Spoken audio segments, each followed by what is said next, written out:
બીજું દ્રષ્ટાંત પણ તેમની આગળ રજૂ કર્યું. ઈશ્વરનું રાજ્ય રાયના દાણા જેવું છે. એક માણસ રાયનો દાણો લઈને પોતાના ખેતરમાં વાવે છે.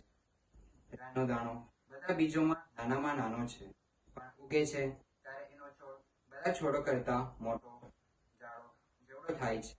એટલે મોટો કે આકાશના પંખીઓમાં આવીને એની ડાળીઓમાં વાસો કરે છે. વળી તેમણે બીજું એક દ્રષ્ટાંત તેમને સંભળાવ્યું. ઈશ્વરનું રાજ્ય ખમીર જેવું છે. એક ભાઈ ખમીર લઈને 3 માપિયા લોટમાં ભેળવે છે. એટલે ધીમે ધીમે બધા લોટનો આથો જડી જાય છે. આ બધું ઈસુએ લોકોને દ્રષ્ટાંત દ્વારા સમજાવ્યું. દ્રષ્ટાંત સિવાય તેઓ તેમની આગળ બોલતા જ નહીં, જેથી પૈગંબરની વાણી સાચી પડે. આ પ્રભુની વાણી છે.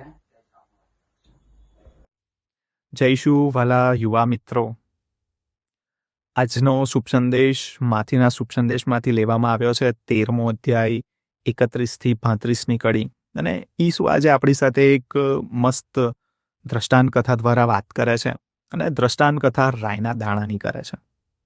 રાયનો દાણો બીજોમાં સૌથી નાનો છે, પણ જ્યારે તે ફળદ્રુપ જમીન ઉપર પડે છે ત્યારે તે એક વૃક્ષ બને છે. અને ઘણા બધા પંખીઓ તેમાં માળો બાંધીને રહે છે. એક નાનકડો રાયનો દાણો વૃક્ષ બને છે અને પંખીઓ તેમાં આવીને વાસ કરે છે. રાયનો દાણો એટલે આપણે, અને ફળદ્રુપ જમીન એટલે આ સંસાર. પ્રભુએ આપણને આ સંસારમાં મોકલ્યા છે એક ચોક્કસ કાર્યથી, ચોક્કસ એમની યોજનાથી મોકલ્યા છે. આપણે ઘણી વખત વિચારીએ છીએ કે આપણી જે પણ પ્રાર્થના હોય છે, સેવાનું કાર્ય, આપણને ઘણી વખત એમ થાય કે આટલું નાનું સેવાનું કાર્ય કરવું, આટલી નાની ક્ષમા આપવી, આપણી તો પ્રાર્થના નાની છે, આપણો તો વિશ્વાસ નાનો છે.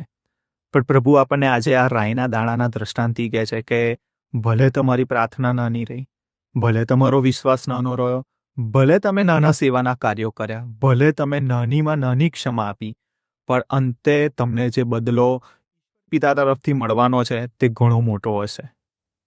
આભાર.